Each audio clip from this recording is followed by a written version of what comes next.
tenho que convidar você? Eu consigo, acho que entrar.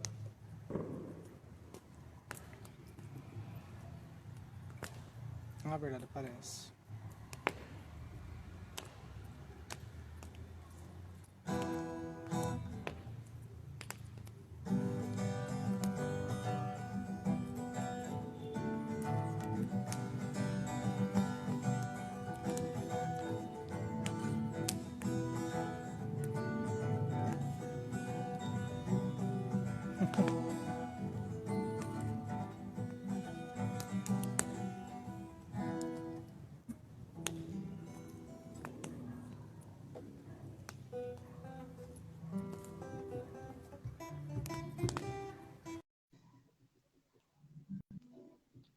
Segura o violão, você vai aprender, cara.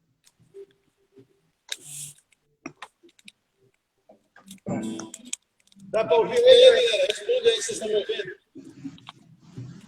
Foi lá.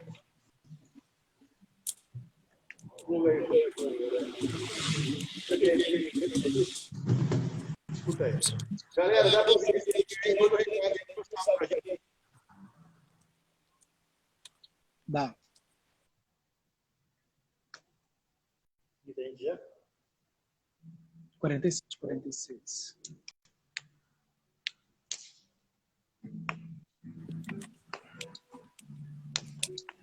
Dando uns minutinhos pro pessoal chegar aí que já começa, galera. Dando um eco, mas é por causa do Gabriel lá. Não, no seu falaram, não falou, tô dando um eco.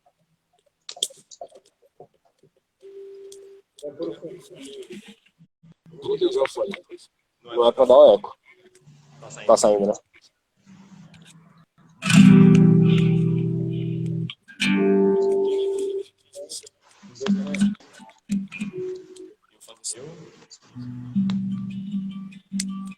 Tem que ser.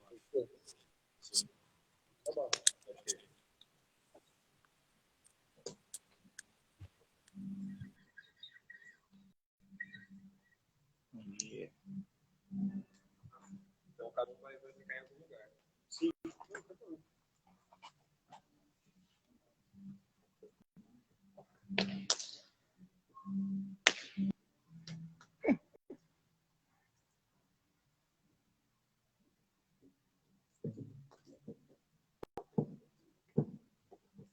É a música de abertura da aula?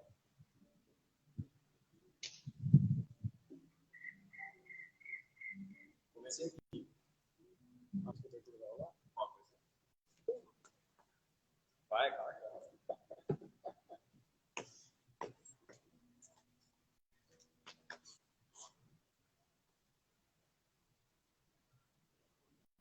Salve aí, galera, brincando. Genário Magno. Abraço. De Carrara, um abraço pra Genário Magno. Como é que tá, mano?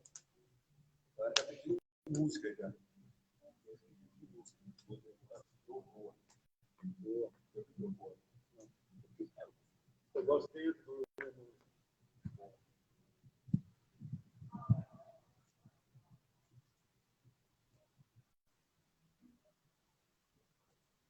Ó, aqui já temos 30 pessoas conectadas, galera chegando. Vamos começar?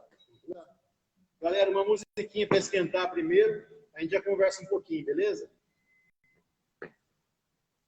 Nosso músico de estimação.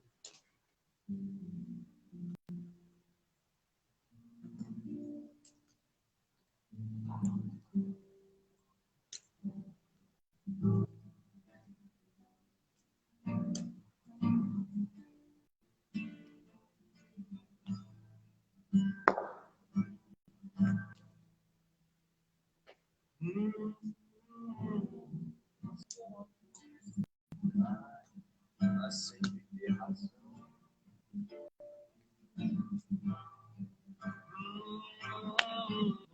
Você é tão ativo, fala, não perde atenção.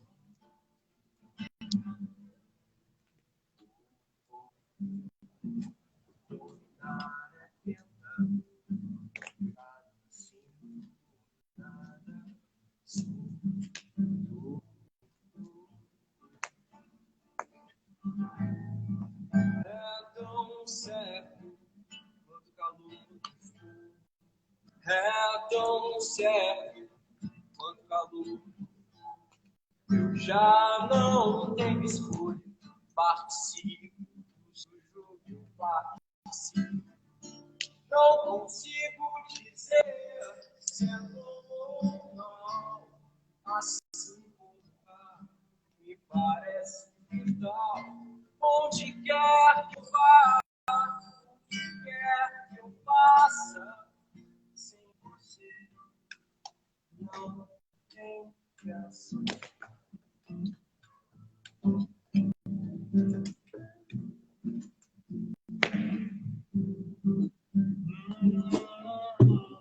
Você sempre sabe.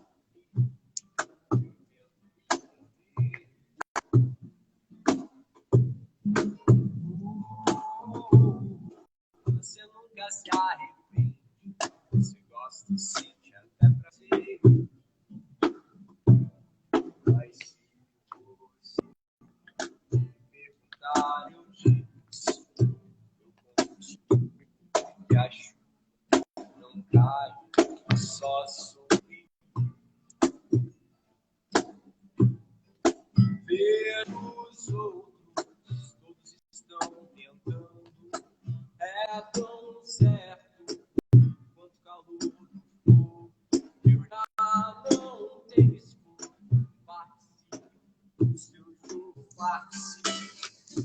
Não consigo dizer se é bom ou mal, assim como o ar me parece vital. Onde quer que eu vá, onde quer que eu faça, sem dizer não tem graça.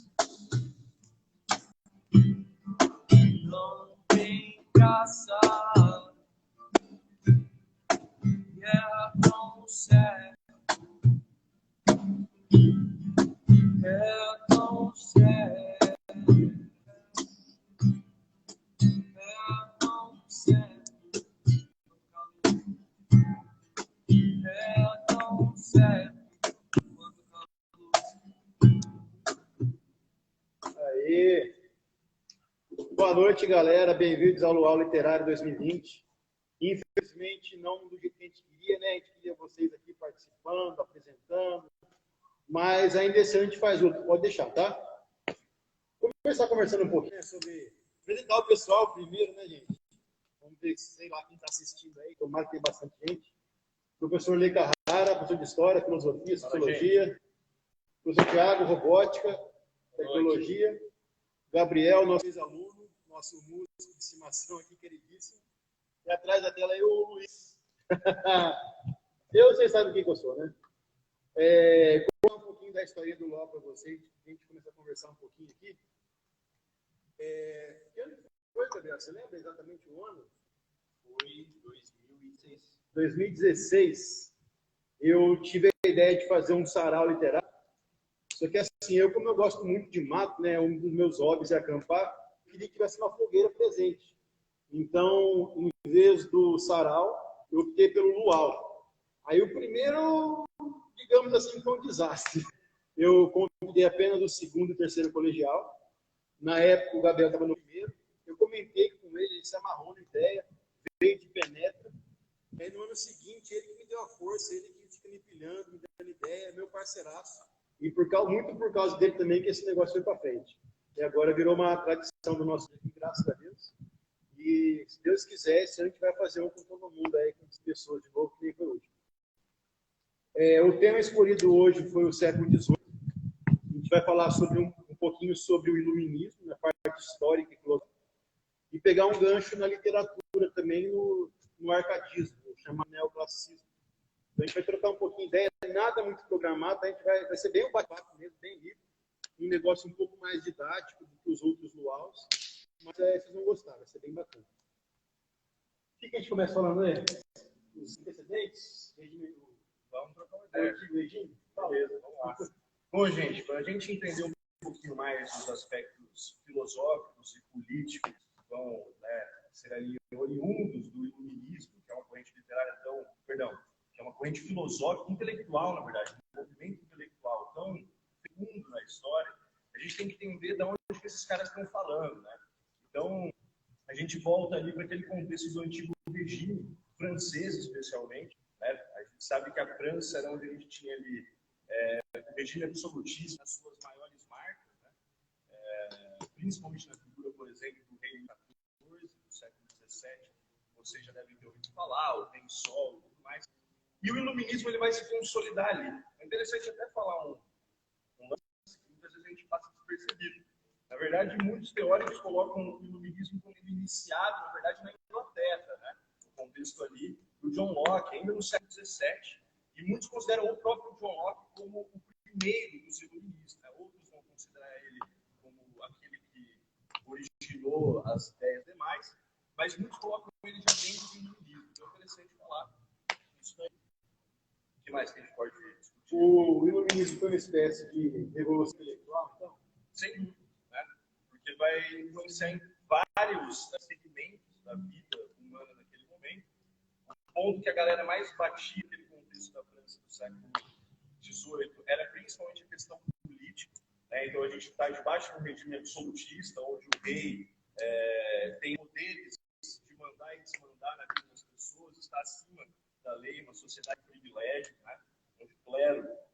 E era aquele negócio que eles falavam que o poder era de Deus, né? Os deuses se davam o poder. A ideia daquilo do direito divino dos reis, né? Muito pensada ali por Bossuet, já Bossuet, um pouco antes e tal. E os caras que vão ali defender, né, esse aspecto do absolutismo, tendo em vista, inclusive, a política segundo as Sagradas Escrituras, né? Que é até o nome da obra do Bossuet. Vai falar disso, o poder do cara ali, ele vem de Deus, né? Então, o próprio Deus escolheu aquela figura para ser o seu representante na Terra, e aí você vai questionar Deus? Ele fica meio difícil, é complicado, né? Fica meio complicado. Na verdade, era uma grande artimanha para manipular o povo, né? O pessoal era muito astuto nessa parte. Não, e eu ia puxar nesse ponto. O iluminismo, e a gente pode até buscar aí, até trocar ideia com o Alexandre, principalmente sobre isso, a gente pode atribuir a ele muito do peso científico que a gente tem hoje, ou da gente, pelo menos na maioria das vezes, buscar a razão como método a achar uma resposta, né? Acima das outras. Com certeza. O iluminismo, assim como a Renascença, né, ainda no século XV, XVI, no contexto italiano, ele vai ter muito forte essa ideia do racionalismo. Racionalismo no sentido de buscar se desvestir de tudo aquilo que é dogmático, né? Buscar abandonar tudo aquilo que é imposto, tudo aquilo que vem pela tradição, tudo aquilo que vem pelo costume, e propor a ideia do pensamento livre, né? Propor a ideia de um método, propor a ideia de um pensar questionador, né? E isso vai acontecer tanto na Renascença quanto no Iluminismo. Tanto que os iluministas bebem muito, né, na fonte renascentista. Então, isso vai acabar desenvolvendo ali muitos aspectos das ciências naturais que nós conhecemos hoje, né? Da evolução científica, das descobertas científicas, tudo isso muito relacionado. É legal que houve o Renascimento, né? Menos na literatura. Aí, o Renascimento basicamente foi uma transição do Theo para o antropocentrismo. Aí, logo em seguida, veio o Barroco, que queria impor o teocentrismo de novo. E na literatura, no século XVIII, o arcadismo também é chamado de neoclassicismo. Ele queria retomar os valores clássicos, especialmente lá no campo do Renascimento. A razão, a emoção, o equilíbrio, a defesa do pensamento baseado na razão e na emoção. Muito louco isso, né? Muito louco. Eu queria até fazer uma pergunta para vocês em relação a isso. Eu estava vendo esses dias uma conversa, um debate de opiniões, principalmente na hora da base ali, e ele disse algo que eu achei bem interessante, né? Ele estava perguntando para que eles tentassem imaginar um mundo pós o momento que ele está passando hoje, né? E da mesma maneira que depois da Revolução Francesa, quem não teve o pescoço cortado, enche o pescoço com todas as roupas que tinha no guarda-roupa o mais colorido possível, isso deu a origem à moda, principalmente que a gente conhece na França. A ideia dele é que pós esse momento que a gente está falando, onde a gente está cada vez mais isolado, com o mínimo de contato com o ser humano, quando a gente faz isso, a ideia é que a gente exagere nesse contato, por essa falta. E entrando no arcadismo, a gente tem todo esse ambiente do código, toda essa ideia de isolamento, de buscar refúgio no campo, e essas ideias, isso já era algo presente na nossa sociedade, principalmente quem vive em grandes centros urbanos, buscar esse refúgio.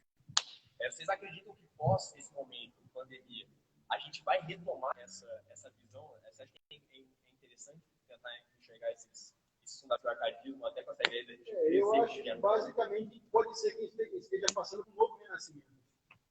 A gente tem que se reinventar, rever nossos valores, nossos conceitos, e depois disso talvez seja tudo diferente.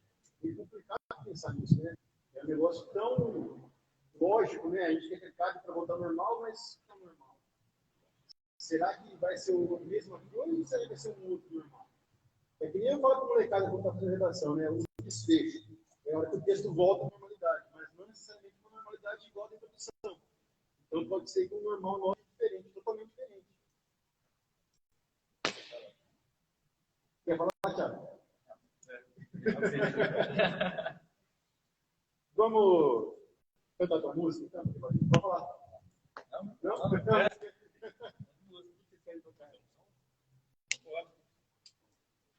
Qual será? Vocês mandam. Tem o Inédito, João Maria, passando para lá, sutilmente. Acho que é do Engenho do Final, né? Pode ser. Você acha que a gente fazer aquela que a gente estava descendo? Do Engenho? É. Pode? Vocês acham? Pode?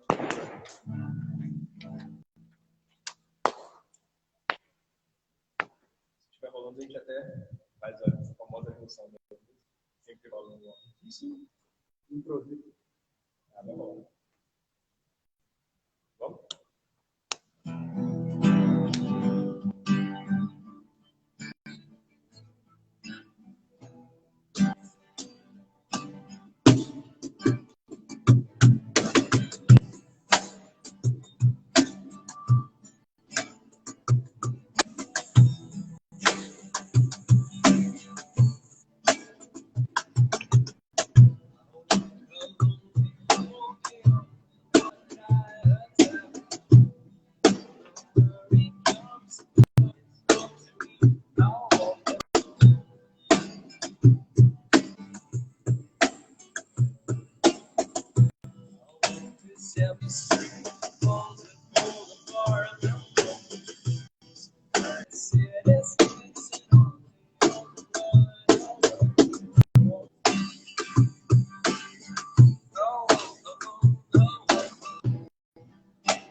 And after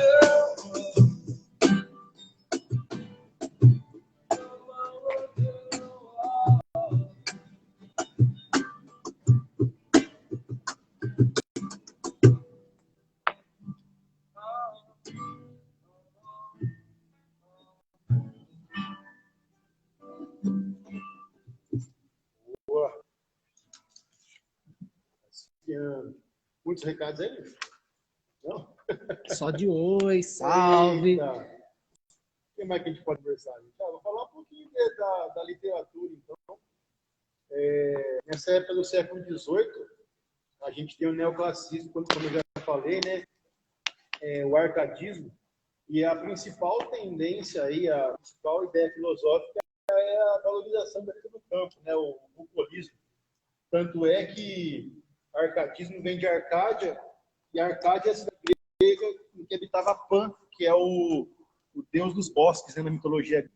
Então, essa tendência do pessoal fugir para o meio do mato, para se isolar daquela efervescência que tinha nas urbes, influenciou bastante a literatura.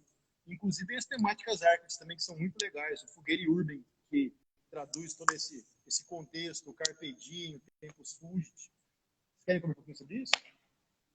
Ou quer pular para a história? Interessante falar que essa pegada do Fogueira Urbain, né, que vai ser um dos princípios árcades, né, a gente está, então, no contexto da Europa do século XVIII, onde vão estar os primeiros poetas, né, dessa tendência. E a Europa do século XVIII está vivendo a primeira revolução industrial, né, ali no seu final do século XVIII, a partir de 1760, com a Inglaterra. Então a gente vai ter um inchaço urbano antes nunca visto. Claro que as cidades já existiam, mas a gente vai ter uma nova leitura de cidade, uma cidade industrial. Manchester, por exemplo, no espaço de 10 anos ali, ela quadruplicou de habitantes. A galera do campo estava fugindo para a cidade. Exatamente. E aí eu acho que tem muito a ver com isso. Talvez, né, dentro ali do que aqueles poetas estavam vendo naquele contexto europeu, logo a Revolução Industrial ela vai começar a se espalhar para outras regiões da Europa também. Talvez, né, fosse inclusive até mesmo uma resposta a esse inchaço urbano, a esse novo momento de vida que já estava associado com a miséria do trabalhador, com a exploração no meio fabril e tudo mais. Então, aqueles que poderiam parar e pensar e tudo mais, começassem a refletir sobre a fuga para o campo. Né? Então, é importante estabelecer essa relação. Seria uma válvula de escape, né? Exatamente. O inchaço urbano é uma coisa que estava não necessariamente fazendo bem, e o pessoal que era mais um pouco racional estava querendo voltar para o campo, ficar no campo. E é legal que nos poemas, né, todos eles que têm o tema do Fogueira Urbain é assim, é um eu lírico entediado no meio do campo, né, deslumbrado com a beleza da cidade, aí ele vai para a cidade, se frustra e volta. Então, nos temas, sempre é essa pegada. O cara está na cidade, no campo, entediado, ele quer conhecer a cidade, todo mundo fala bem, que lá é legal, que lá tem festa, tem convivência social. Aí ele vai ver a podridão que é, a ganância, a falsidade, e se frustra e acaba voltando. E é legal essa coisa dos temas árcades, né, que todos eles influenciados basicamente pela Fogueira Urbain. Tem o inutile truncat, que é descartar o inútil. Então, que é coisa mais supérflua que cidade grande, um monte de coisa que a gente não precisa, né? Sendo que a simplicidade que é o segredo da felicidade. Né? O próprio carpe diem, né? Aproveitar o dia, aproveitar o momento, independente de onde você está, o que você está fazendo, é um negócio um tanto quanto subjetivo até o carpe diem. Né? Não é só aproveitar, viver a vida doidada. Se fosse assim, na cidade faria sentido. Né? Mas aproveitar, eu vejo como tirar proveito. Né? O cara fazer os seus dias ganhar pena. No contexto árcade, era mais compensador, era mais feitiço no campo do que na cidade. Eu achei... Oh, perdão. Não, eu ia falar que lembra muito um filme, um dos preferidos, que era a Natureza Selvagem. E aí a gente vê uma pessoa muito próxima da realidade padrão, um jovem muito próximo da realidade padrão, onde ele está numa grande faculdade nos Estados Unidos, tem toda uma carreira pela frente, e ele decide por si só buscar a felicidade, em busca da felicidade, e encontro com a natureza. E isso é um tapete filosófico, né? Que a gente pega a natureza, ela é ser humano, a natureza não é ser humano, o contato com a natureza vem sendo cada vez mais esquecido, ou o ser humano ele nunca vai conseguir se esquecer da natureza por ser parte dela. E tem até uma frase do filme, eu queria até saber qual é a visão de vocês sobre essa relação natureza-homem, ele diz: não amo menos o homem, mas amo mais a natureza. Qual que é a visão de vocês sobre essa relação natureza e homem? Principalmente o Tavinho, que é um cara que acampa e tem esse hábito de acampar há anos com o mesmo grupo de amigos, e um dia, quando ele está me contando qual que era o sentimento principal dele, desse acampamento, desse ritual que ele tem há anos, ele diz que é como se fosse um religare, né? Um reconectar consigo mesmo, um renovar, um recarregar. Então, tipo, qual que é a tua visão de natureza-homem e a visão de você? Assim, cara, pra mim é meio complicado falar, porque eu sou meio bicho, né?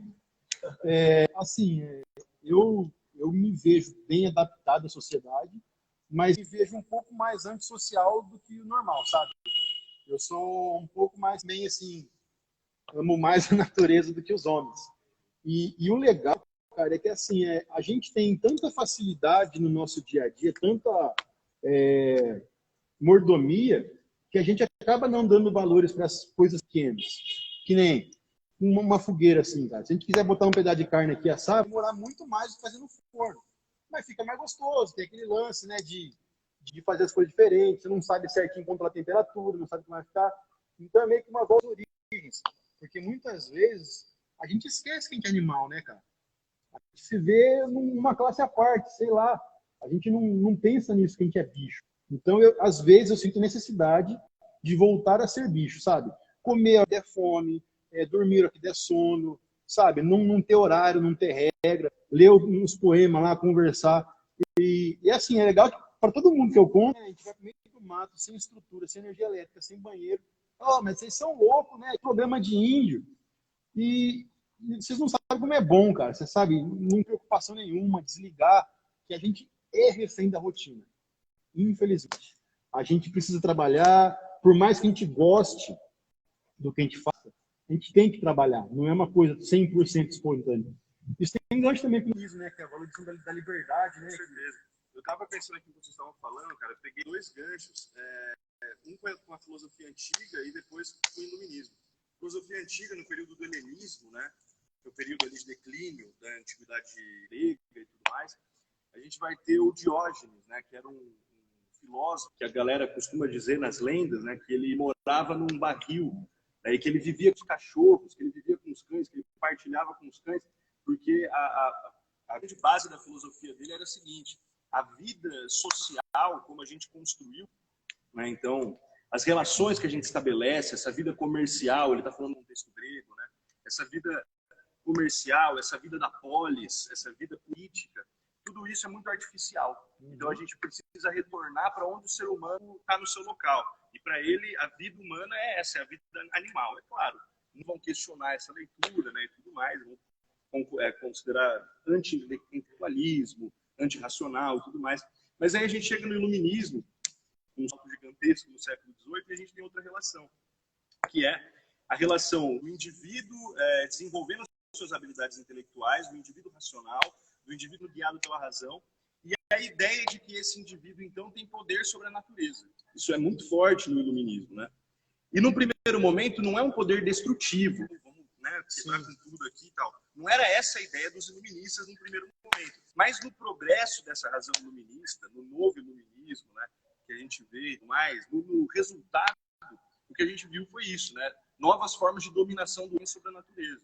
E aí fica essa reflexão. Será que pós a pandemia a gente não regressa para um estado de maior valorização? Né? Tem umas teorias da conspiração dizendo, né, que isso é tipo um alerta da natureza para mostrar quem que manda, né? Ou o pessoal mais religioso, que Deus está mostrando para a gente o que realmente importa. Tudo isso tem a ver com o iluminismo. A real é que a tecnologia nada mais é do que várias e várias formas a gente tentando manipular a natureza, né? Sim. Tentando burlar. Quando a gente, por exemplo, a gente se depara com a energia elétrica, cara, foi quando o homem conseguiu hackear o dia e a noite, sabe? Sim. Antes disso, a gente a gente escolhia quando era dia e quando era noite. A gente dormia na hora que acabava a luz e a gente acordava quando voltava a luz. Sim. Com a criação da eletricidade, a gente conseguiu hackear essa parte da natureza. E não só isso, a gente vê isso refletindo em vários pontos. E é muito interessante porque, ao decorrer desses tempos, né, essa nossa pose de homo deus, de ser maior que a natureza, de transformar o universo, como diz o Harari, né, na nossa fazenda particular, num momento como esse a gente vê o quão vulnerável a gente é. E como o nosso ego é gigantesco e a gente é tão vulnerável como qualquer bicho. E aí eu acho que Exatamente. essa... Eu diria que é até mais vulnerável, né? Porque a gente está despreparado no campo físico e instintivo para tudo isso. Os bichos não. E é interessante que eu vejo bastante gente, não aguento mais ficar em casa. Meu, você imagina se acontece isso no século XVIII, não tem uma televisão, não tem uma internet, o pessoal conversar. Imagina o tédio que não era. Imagina as conversas dessa época. Eu fico pensando nisso às vezes, cara, que nem a gente está aqui. Os caras iam conversar sobre as estrelas, cara. Não tinha estudo, não tinha tecnologia. E eram felizes. E acredito que mais que nós, né? Possível. Fala, Thiago. Eu achei interessante que você falou assim, que a gente se adapta e os animais não estão preparados. Eu já penso ao contrário. Eu penso que a gente tem uma dificuldade maior de se adaptar, principalmente nessa quarentena. Que Sim, a gente bem tá mais. né? Pessoas estão se frustrando, como você falou, Sim. está sendo difícil. Agora, assim, indo para a parte da natureza, que é uma coisa mais ampla, mais aberta, os animais eles têm mais dificuldade. Então, a gente pensa que nós estamos acima de tudo, mas, na verdade, se a gente for comparar mesmo, a gente está lá embaixo, sabe? A gente Sim, a gente, não consegue explorar por nada. causa desse domínio da tecnologia, esse domínio da natureza, que o Gabriel falou, a gente deixou de ter habilidades naturais. Sim. A gente não consegue mais subir numa árvore, não tem mais a força que tinham nossos ancestrais. Então, se for comparar no mano a mano, é bem inferior aos animais. Só no campo racional, né? Mas o resto, fisicamente falando, a gente está bem abaixo.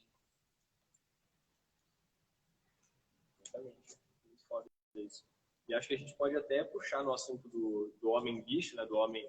é importante, eu acho que esse momento, eu realmente não acredito que seja um lado da natureza, isso que a gente está vivendo. Eu não acredito que seja uma resposta à nossa vida, mas eu acredito que aconteceu e que a gente pode tirar lições sobre isso. E aí cabe a nós, né?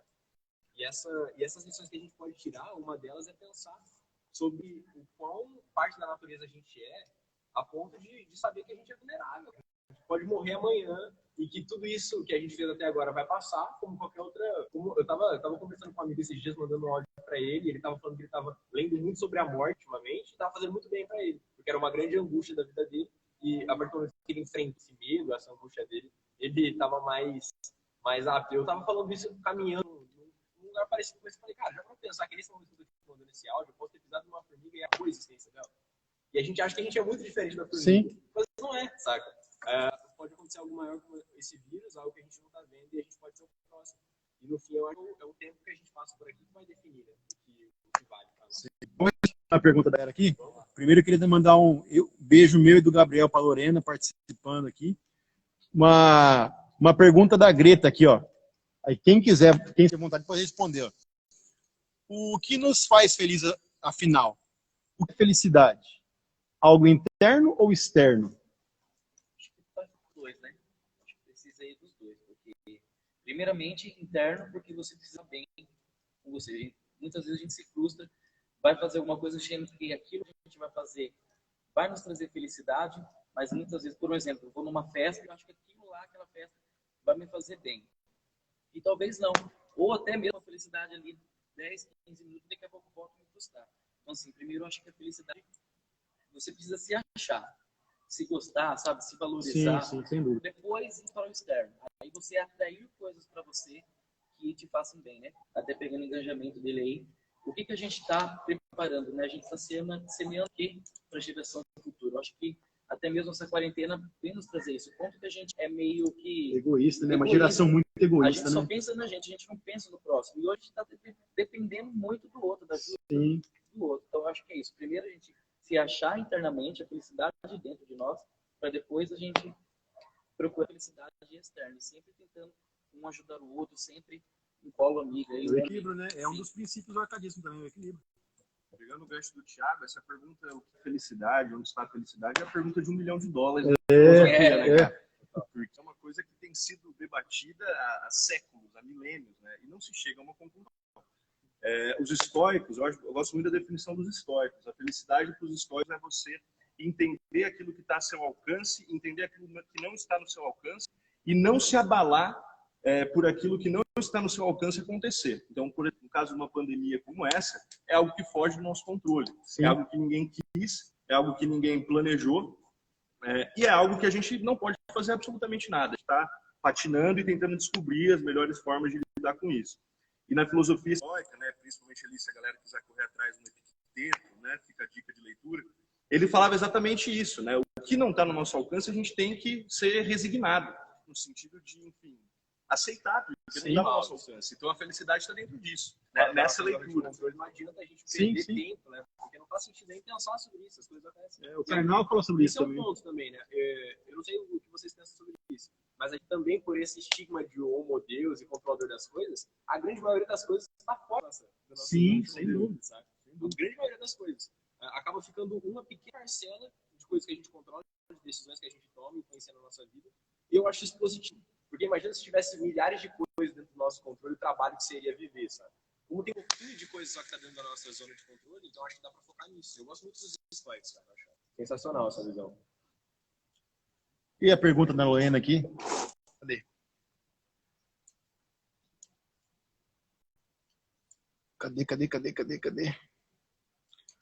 Quanto mais a gente pensa, mais triste nos tornamos. Vocês acham que o conhecimento nos torna tristes? É uma maldição ou é uma dádiva? Eu acho que o conhecimento ele liberta, mas antes de libertar, ele tortura. Nessa ordem.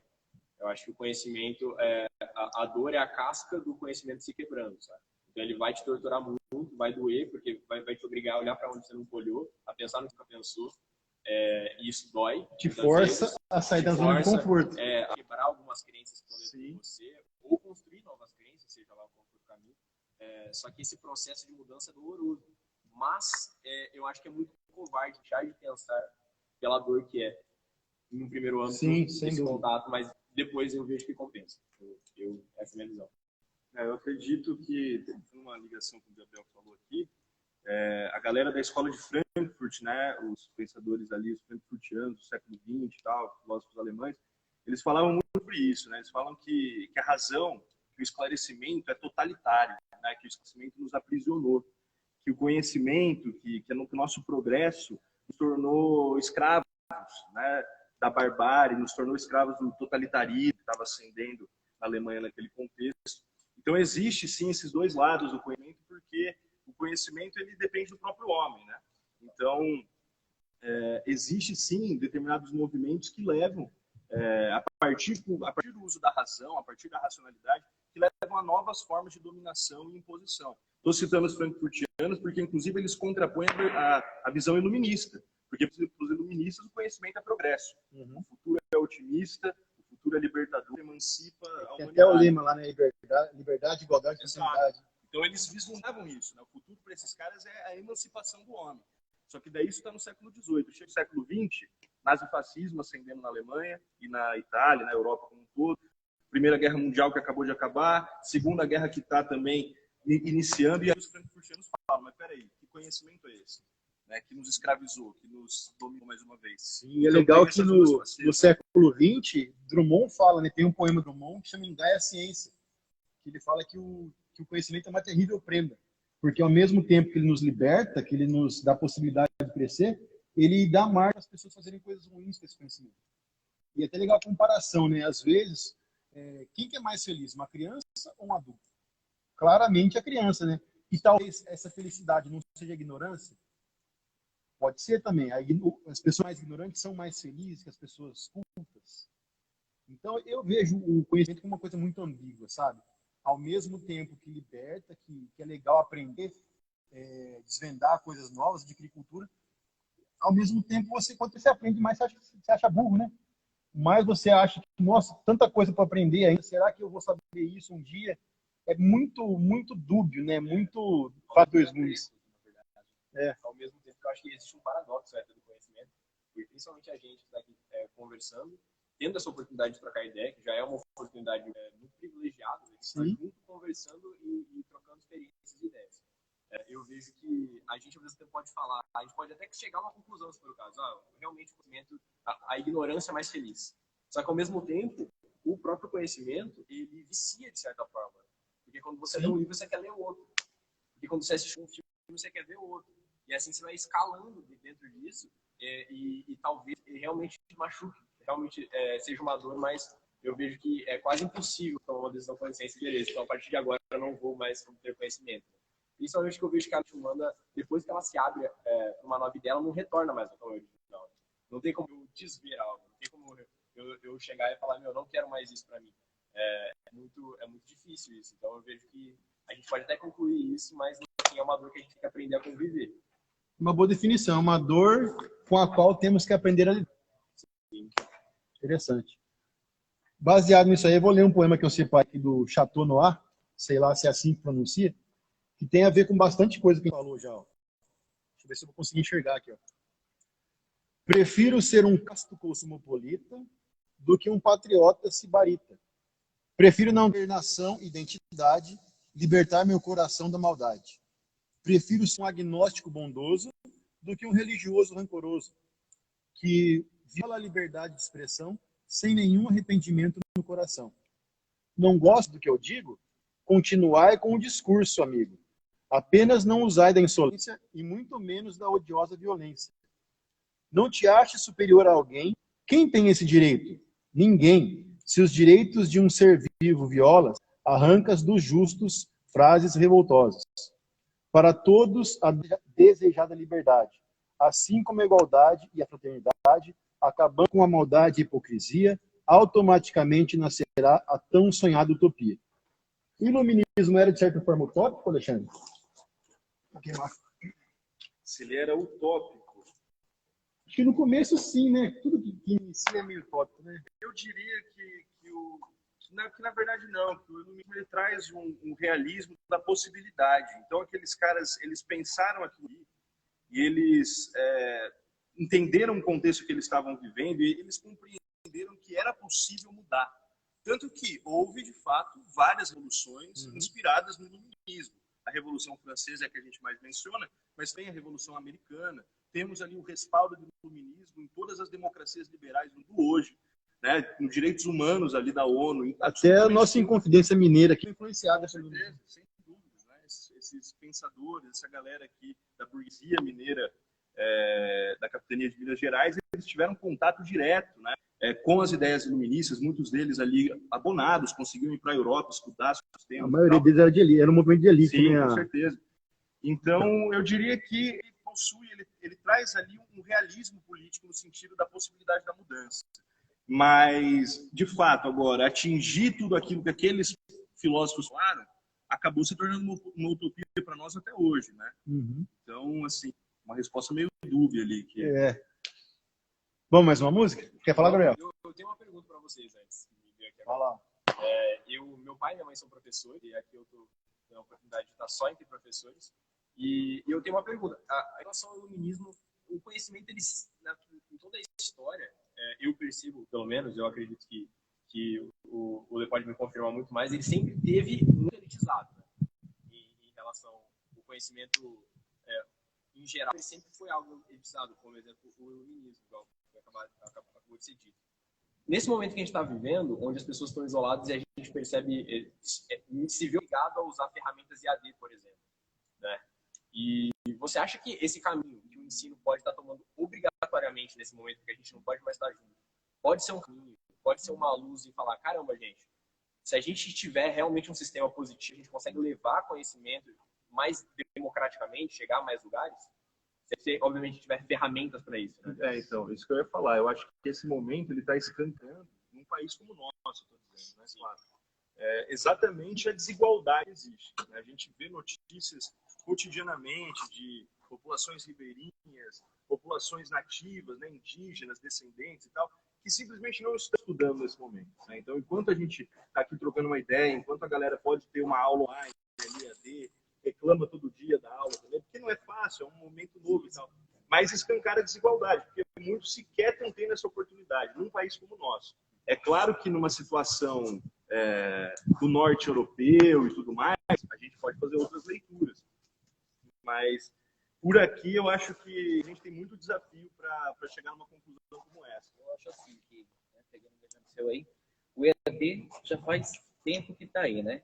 Só que o Brasil, o que a gente faz? A gente primeiro tem que estourar a bomba para depois ver o que vai acontecer, né? Então, acho que assim, dessa vez eu acredito, e espero que daqui para frente alavanque essa questão de EAD, né?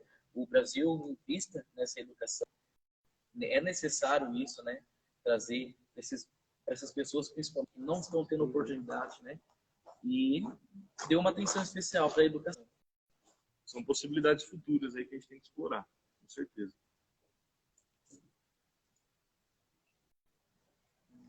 Além de tudo isso aí que vocês falaram, gente, eu penso que esse negócio do EAD depende muito do objeto em questão, né?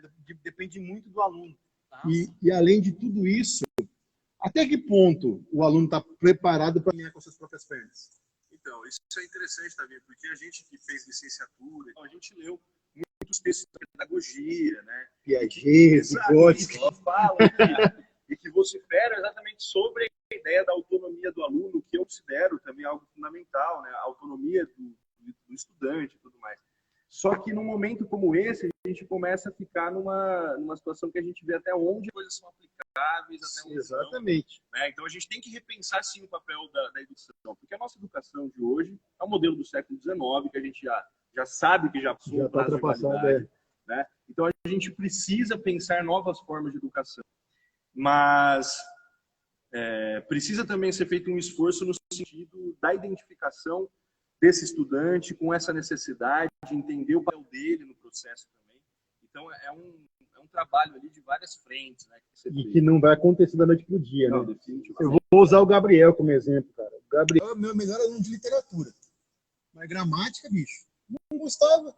Então, é assim, eu vejo que existe uma tendência do EAD a meio que acomodar o aluno para alguns conhecimentos com os quais ele não tem afinidade. Isso pode ser prejudicial. Que nem tem aquela pergunta, né, que o professor odeia, mas onde é que eu vou na minha vida? Meu, uma hora ou outra acaba usando alguma coisa. Por isso que se chama ensino fundamental, que é o básico. E se der o poder para o aluno decidir o que ele vai fazer numa idade tão tenra, talvez não seja legal para o futuro dele. E essa questão da autonomia é meio complicado a gente falar, porque, assim, às vezes uma criança de 10 anos, ela tem uma autonomia na questão de ela arrumar a cama dela quando ela acabou de acordar e um adulto não, né? Sim, às vezes uma criança tem autonomia e o pai dela não. Isso. Então, assim, é complicado a gente falar assim, em qual exatamente o ponto da vida que a gente vai ter uma autonomia, né? Eu que sou meio suspeito de falar do EAD, porque eu faço, é a segunda minha faculdade que eu faço à distância, né? Para mim, melhor, questão de trabalho, etc. Sim, para quem não tem aquela facilidade de se locomover, é libertador você ter o acesso ao conhecimento. Só que assim, a pessoa, acho que vai além da autonomia, mas é a questão mais do seu esforço. Por exemplo, você vai ter que ter um tempo, vai separar um tempo do seu dia, você tem que estudar, não tem que ficar só preso nas aulas, você tem que pesquisar além. Sim. Então, assim, você tem que ter essa questão assim, de interesse. Né? Eu acho que parte muito do interesse da pessoa. Porque se a pessoa ela faz, por exemplo, uma faculdade presencial, ela pode estar ali 3, 4 anos e sair de lá sem ter aprendido exatamente nada, né? Menos do que já sabia. Então, mas tem o outro lado também, né? Pode ter o professor cutucando, vai, acorda, vamos fazer. E talvez sozinho ele não fizesse, né? Ó, vamos lá, a primeira faculdade minha que eu fiz pedagogia foi presencial, né? Eu acho assim, para uma pessoa que está sendo agora do ensino fundamental, de grande importância ele ter essa questão da presença ali do professor, porque você acaba enriquecendo o seu conhecimento, que nem está acontecendo aqui, trocas de ideia. Então, o aluno sair do ensino fundamental já cair direto no EAD, pode ser que em algum momento ali ele patine, né? Sim. Contar uma história verídica, eu tinha uma professora na faculdade, professora Helena. Teve aula com ela, Luiz? Português 1, acho. Uma vez eu estava meio que bodeado, né? Chegou na hora do intervalo, botei a mochilinha nas costas e vou embora, né? Pô, onde é que você tá indo? Ah, professor, não tô legal, vou embora. Você tá passando mal? Não, só não tô aqui hoje. Não, você vai ficar aqui. Ela não deixou embora, cara. 23 anos nas costas, ela não deixou embora. E assim, foi uma das professoras que mais me marcou justamente por causa disso. Porque eu iria para casa, ia assistir uma televisão, ia dormir, ia perder um conhecimento que ela me forçou a adquirir. Então, às vezes, mesmo que o aluno não esteja tão afim, se tiver alguém ali para ir puxando, não necessariamente o professor, um colega que, não entendeu, vem cá que eu te ensino. Então, eu acho que essa convivência na parte do conhecimento é importante.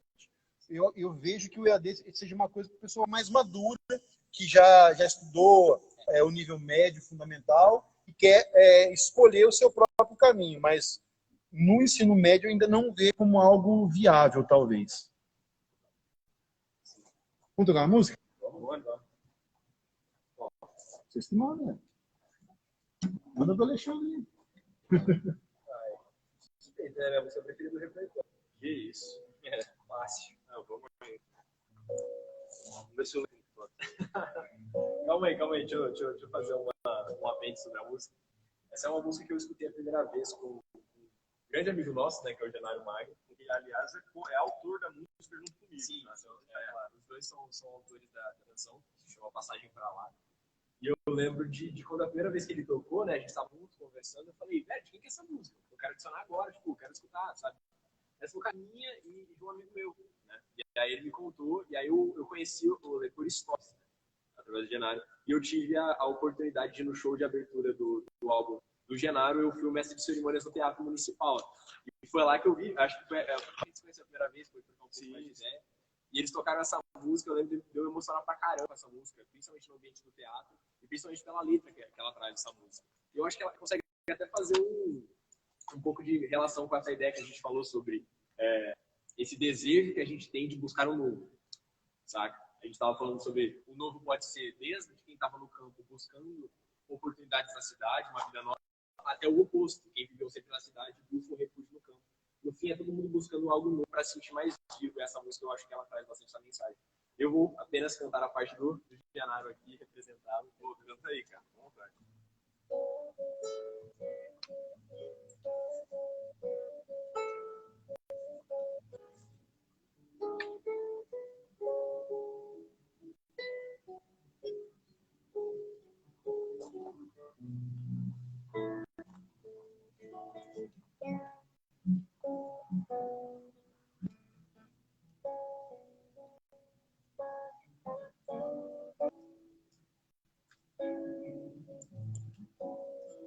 Prometi pra mim mesmo que eu não iria olhar pra trás, pra nunca mais dizer adeus.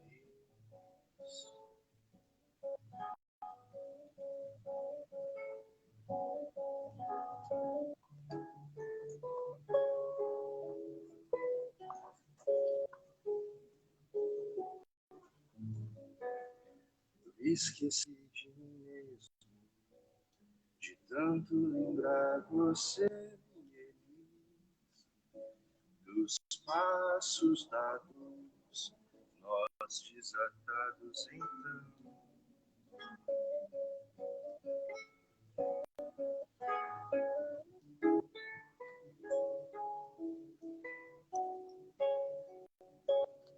Hoje estradas são mochila feita às pressas, indo embora ao lado, ventura danças dessas. Eu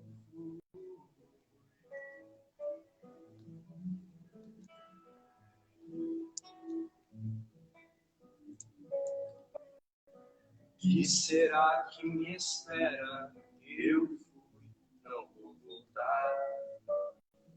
Nosso lugar preferido, estou do lado de lá. Eu fui. Que será que me espera? Eu fui, não vou voltar. Nosso lugar preferido, estou do lado de lá. Eu fui.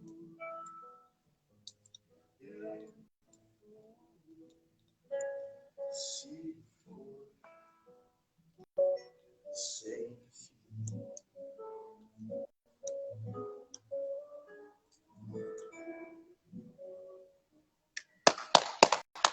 Linda mesmo, é muito poética.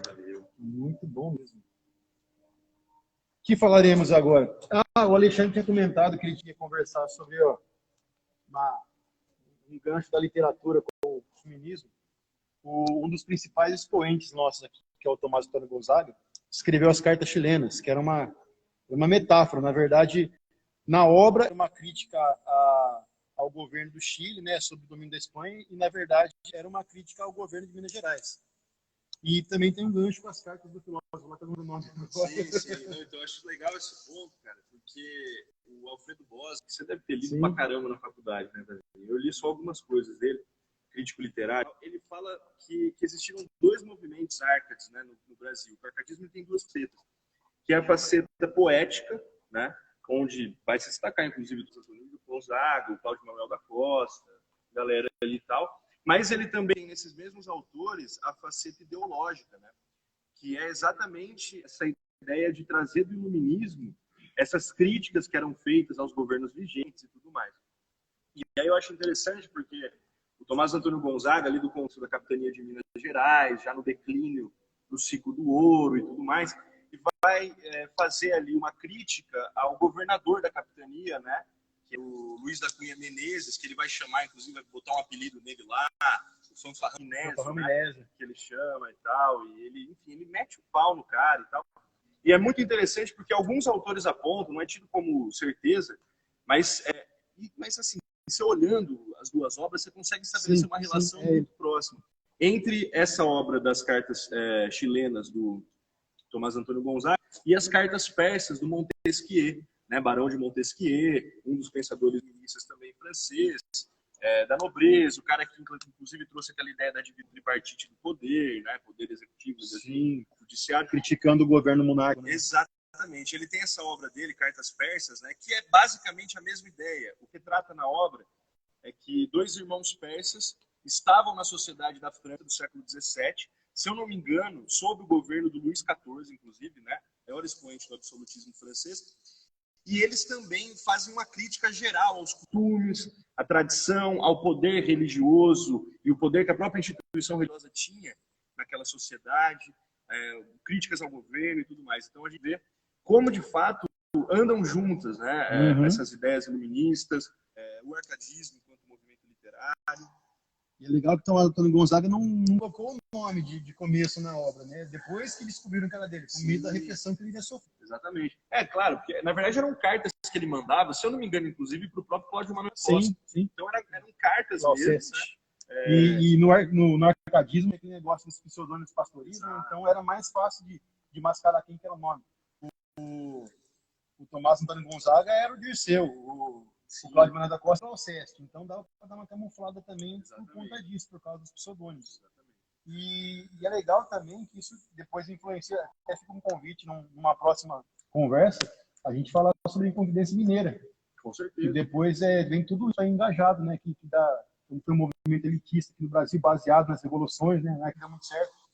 Que foi frustrado. Tinha a figura do Tiradentes, que era o único país não elitista, né? Não era pobre também, né? Mas... tem muitos trabalhos, inclusive, recentes sobre isso, né? Sobre desmistificar a ideia do Tiradentes pobre. Então, na verdade, ele era um alferes, né? Ele era um soldado de baixa patente, mas ele sobrevivia e também tinha seus, né, os trampos que ele fazia por fora ali e tudo mais. Mas, de maneira geral, a Inconfidência e toda essa experiência, né? Essa primeira experiência do iluminismo no Brasil, esses movimentos emancipatórios, ela foi, em grande parte, elitista mesmo, né? Do ponto de vista... E era o pessoal que tinha acesso aos estudos, né? Exatamente. Muito louco. Sabe, a gente respondeu umas perguntas, principalmente, eu lembrei nessa conversa, uma daquelas que eu te mandei já tarde, você acabou de falar sobre o alferes, né?